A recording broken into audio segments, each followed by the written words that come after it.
नमस्कार जय जगन्नाथ। ए कविताटी प्रत्येक मध्यवित्त परिवार झील कहानी। बो तकुल मत जन्म देव हेले पुअटे कर एथर झी जन्म दे केतेबा कांदू न सही पातर अंतर मत झी न भावी तू पुओ भाभी हेले समाज में आनंदित हो पुओ झीपाई अलग नियम सामान केवल ना को पुओ पढ़ी एठी चाकरी कर झीपाई ना पैसा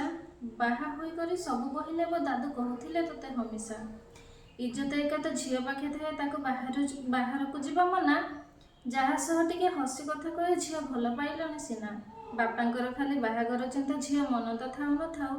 केमिति कहिबे मोर मन कथा बहु सब बुझी तो निर्भर हो पैसा देखिकी देउछंती बाहा पुओ भल हेउ बा ना हेउ थाउ मोर पसंद को किए बा बुझुची आग बुझटिया हटि जाओ शाशु घर कथा काहेकि कहबे खाली लुचि करी लुह पुछे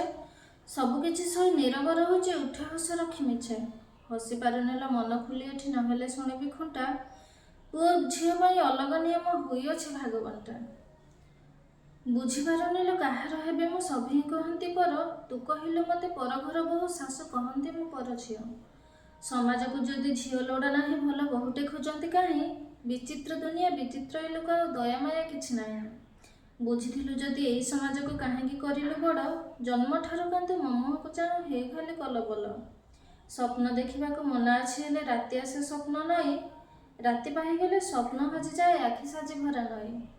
तकुल बो जन्म देवाई गुहारी करू विभु को पुओ बदल झील करने को तू कहीदेबू तार प्रभु को। धन्यवाद।